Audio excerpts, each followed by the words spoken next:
Hello everyone, welcome back to my channel. My name is JaKayla. If you're new, and in today's video we are doing another story time. So it's been a minute since I filmed a story time, and that's mainly because life has just been lifing, and I don't know, like I like YouTube, and I used to make money off of it. I don't anymore because I'm not consistent. And it really never was about the money. I feel like I really like doing hair, so that's my thing. But I don't know, I've just been so busy with life.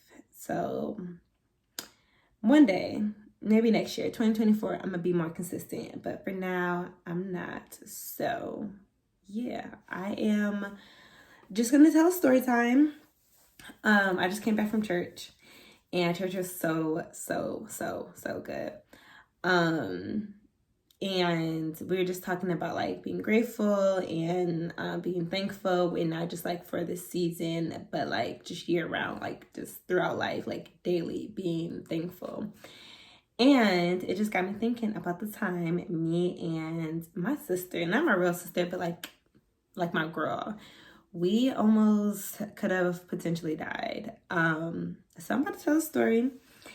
And judgment-free zone, I'm not gonna say I've been through a lot, but I've done a lot of crazy things before, I rededicated my life to Christ. Like I always believed in God, but I was definitely like just doing my own thing.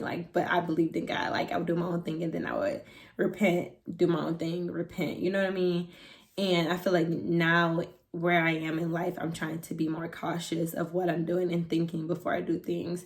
And I don't know, just utilizing God's guidance, like reading my Bible. Like I'm definitely in that era of my life. And my husband have helped me a lot with that. Yeah. But to the story. So this was back in like I was 21. I know I was 21. I was 21. So whatever year that was. I'm 27 now. So it was some years ago. And I was with my girl. I'm going to name her, I'm going to just name her Lisa. That's like just a random name, Lisa. Lisa is Black though, if that matters. So me and Lisa used to travel to Atlanta. This is before I moved to Atlanta. I'm from Michigan. So before I moved here, like me and Lisa were going to get an apartment together, like after we graduated, like that was our goal. So we would come to Atlanta. We probably visited Atlanta probably like 3 or 4 times. And like sometimes we would look at apartments, other times we would just party, other times we would just do both. So me and Lisa, I think this is like our second time. Yeah, this is definitely our second time around coming to Atlanta. And when we came this time around, we were staying with one of her friends. So we didn't have to pay for a hotel, so that was nice. And we were staying with one of her friends, and this night, they didn't want to go out with us. Like they were like, oh, like I'm just gonna get you, like I'll take you guys there, but like y'all gotta find a way back home. And we was like, okay, like yeah, that's fine, like you have to come out with us. They had to go to work in the morning. We were like, okay, whatever. And so we went out and we went to Tongue and Groove. So I want to say, I don't know Atlanta, like I live in the greater Atlanta area, so I don't live in Atlanta, but I want to say Tongue and Groove is in Midtown. Like there's like Midtown, Buckhead, downtown, like there's different areas of it, but I want to say Tongue and Groove is in Midtown.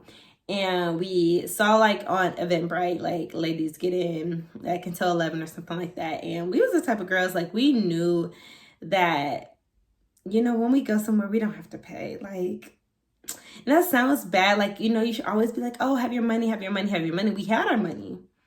And we would be willing to pay, but we just knew we was those type of girls, like, we don't have to. Like, as far as this, like we knew we would have to if it came past 11. But, like, as far as, like, when we got in, like, we didn't have to really, like, pay for our drinks, if that makes sense. And we knew we wasn't going to be standing around. Like, we would purposely wear shoes that were uncomfortable. Like, I'm not a heel girl. What was I call her? Lisa is like a heel girl. I don't wear heels, like, for real. Like, I still don't even know how to walk in them. And, like, I would purposely wear, like, heels and all that stuff because I knew, like, we're going to get into somebody's section. Like, I'm not going to be standing all night. You know what I mean? And so we had took a few drinks at her friend's house. And then he had took us to where we need to go. And we got there probably like 10:30. And, you know, sometimes they hold the line so, like, you don't get in. But, like, they let us in. We didn't have to pay. And, like, it was dead. Like, I didn't know this, but I think Tongue and Groove is, like, a Latina spot. But this night, it was hip-hop night. So, I don't remember what night it was. It was probably, like, a Wednesday or Thursday. Like, when we would go for at least 4 nights. Like, we would go for, like, 5 or 4 days, something like that. So, I want to say it was, like, a Wednesday or Thursday. I don't think it was a weekend. And so we got there and we was just like, okay, ain't nobody really in here. Like, let's at least buy us one drink. Like, we knew like this was going to only be, I don't know, we was so cheap. We was in school too. I know I was still in college. So this is my senior year in college.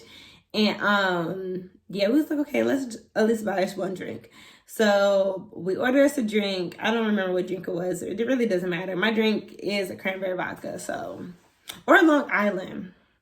But at the time, it was definitely a cranberry vodka. But I'm not sure what I drank or what I ordered. And we did that. We ordered us a drink and we were just kind of like talking into people or whatever. Like, we're both like very friendly people. I'm the type of person, I'm an open book. So as soon as you meet me, you're about to know my entire life story, like unprovoked. Like, I'm about to tell you everything. You say one thing, I'm going to tell you how that reminds me of the time I was 3 years old. Like, I'm that person. She's just really friendly. Like, we're both just like really like, I would say we're easygoing. I'm probably a little like annoying at times because I don't know, my personality can be up and down. But like, she's like real chill. So we like talking to people, getting to know people. And we eventually, it eventually gets really packed. And we eventually get into like these guy sections. Like, I don't remember, like, I remember it was 2 dudes. But I just remember one of the dudes was in the section and one of the dudes approached. I don't know if it was me or her, but one of them approached one of us. And I want to say one of them approached me and I asked her if she was down to go in that section. I can't remember what the guys looked like. To this day, I couldn't tell you what they look like. They could walk past me in the grocery store. That's the crazy thing. Like, I live in Atlanta, so I could literally pass these dudes and I just wouldn't even know what they look like. Linda or Lisa, whatever her name is, I'm gonna just call her either or. You know, I'm not talking about myself. It's still just me and her in this story. And so I asked Lisa and she was just like, yeah, I'm down. Like, that's fine. Let's go in a section. So we go in a section, you know, we sit down because by this time I'm pretty sure my feet are hurting. It's probably around 12 o'clock or something like that. Like, it's definitely a lot more packed now. And yeah, really all I remember is that like when we got in a section, they made us a drink.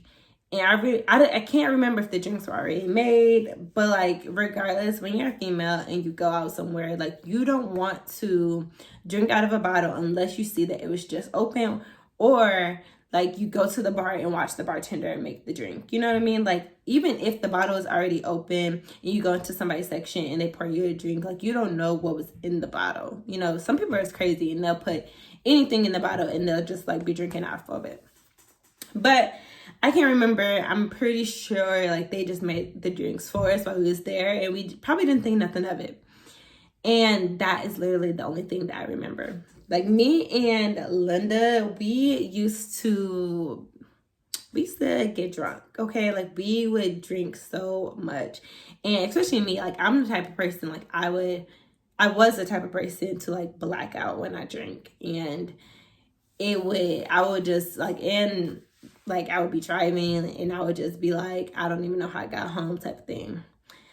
But, yeah.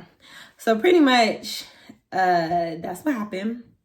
We, like, when I came to, We were in the back of a black Dodge Charger, and there was a police officer banging on the window. Like, me and her were both in the back seat.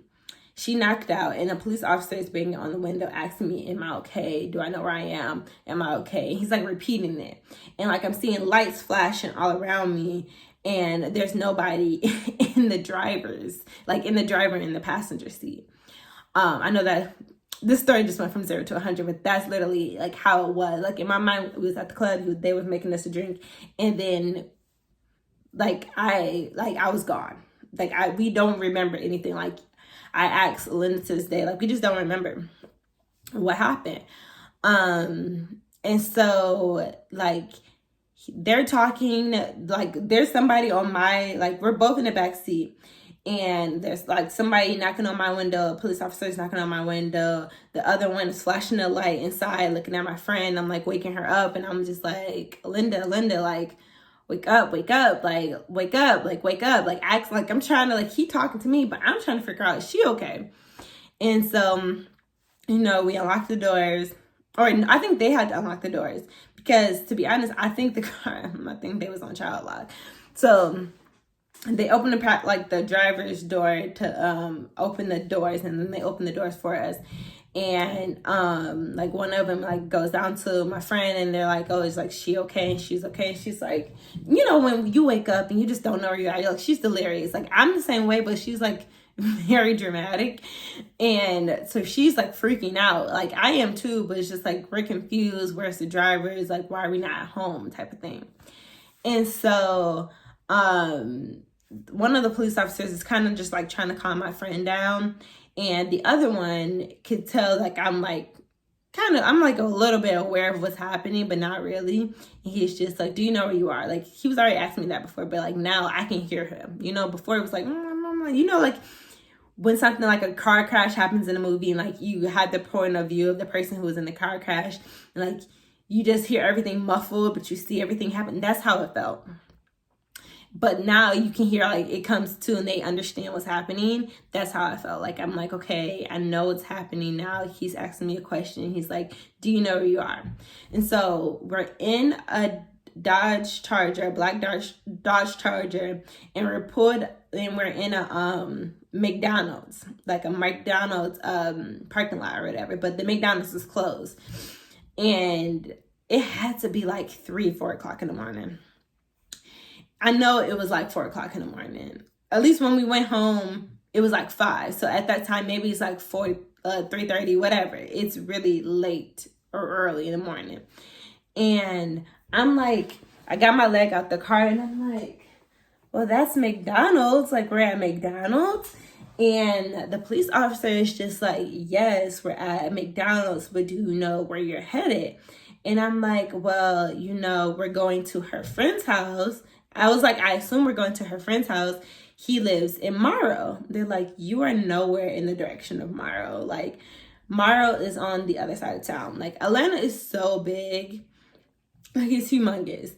And like we weren't headed towards Morrow. Essentially, is what the police officer was saying. I'm like, no. Like, I don't know where we are then. Like, where is this? This is not in Morrow. And they're like, no, I can't remember where they said we were, but we weren't like nowhere near Morrow. And he was like, do you know whose car this is? So I'm like, my leg is already out of the car. So I'm like looking at the car. And mind you, there's like 3 other police cars. So there's 3 police cars, and there's 2 officers looking at us. I don't know what all the other officers are, but there's definitely 3 police cars. And I'm like looking around, and I'm like, I don't know whose car this is, because I knew it wasn't, her friend's car. And I was like, is this our Uber? Because I'm like, he did say we had to find a ride home. And back then, like, Uber and Lyft was really big. So we would usually use one or the other, and somebody would pay for it. And like, we would just cash out the other person, half.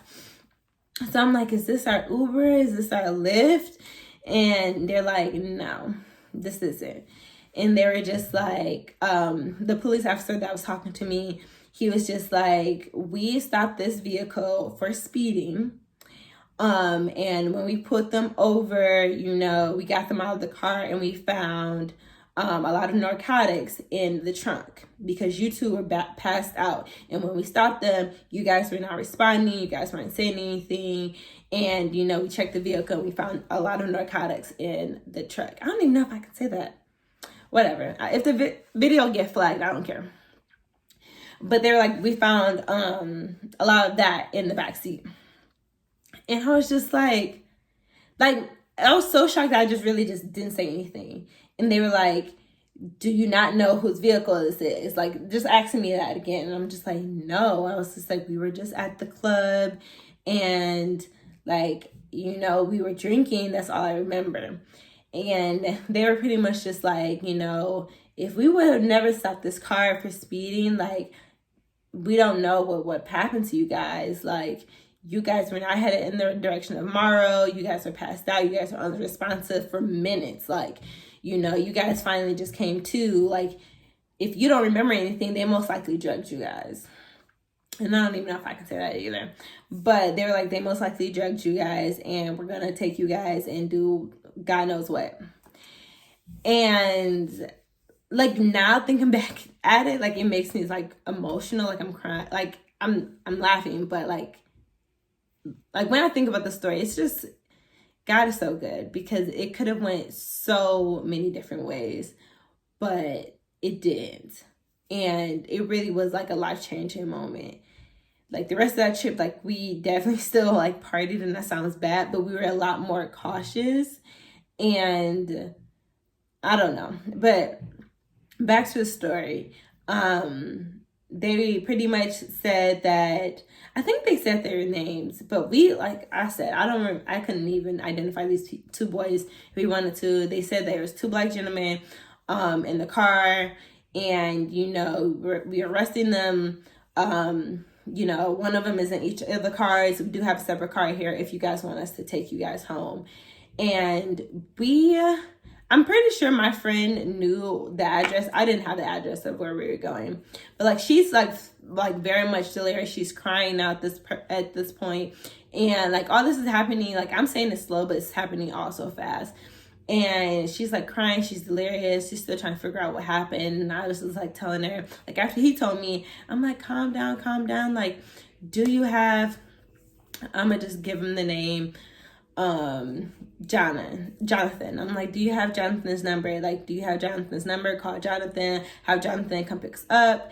And she called Jonathan, and she's like crying, like she's not even saying anything, like she's really just saying the police are here, police are here, police are here, come get us, but not really saying where or anything like that. So I took the phone from her and I was talking to Jonathan, and I was just like, you know, we don't really know what happened. Like I wanted to tell him, but I didn't want to tell him right then and there.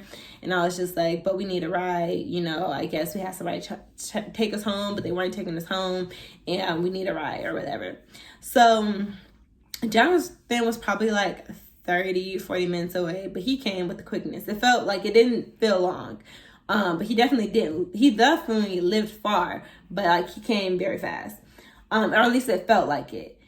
Because they like gave us water, and we were just like sitting, because they were getting a tow truck for the car, and so we were sitting on the like the edge of McDonald's or whatnot, like in the parking lot, and we were just like sitting on the ground, not on the ground, but like on the ground, and we were just like talking, and you know, she's calmed down, and I'm just like, do you remember what they look like? Like, do you remember like the dudes? Like I wonder, was like we trying to figure out, even like to this day, I don't even know if it was the dudes in the section. Like maybe we left that section, you know, but I would be like, I would assume that it was still like those guys. And she's just like, no, like I really don't remember anything. Like her blackout happened pretty much at the same time as mine. And I had told her, and like now she's crying, like I'm crying too, because like who would have known what could have happened? You know what I mean? And so Jonathan comes, and he's talking to a police officer, and he's like, you know, I don't know what branch he is in the military, but he's just like, you know, I'm in the military, and I think he had some type of training or something in the morning. And he was just like, I should have been with them, you know, but I had this and that in the morning. Like in the morning, I think he literally, once he dropped us off, he was late to where he was going, because I'm pretty sure he had to be there at like 6-7 o'clock in the morning. And he's just like, you know, I should have been with them. I told them to get a ride. Like, not saying that it was his fault, because it really was not his fault. Like, it was our fault at the end of the day. And yeah, and so when we were in the car going home, they pretty much just said, or when we was in the car going home, you know, we were still like very emotional, crying, and he was just like telling us to calm down and like asking what happened. We told him what we knew, and that was kind of just like it. The police didn't really ask us for a statement. You know, we told them what we knew, and I don't know if anybody wrote anything down. And I don't even know if they were wearing body cams, so maybe they recorded it. I don't know, but nothing to my knowledge has happened from that. They said that they were taking the guys to jail, but like as far as police reports or anything like that, like any follow-ups, like that we never saw that.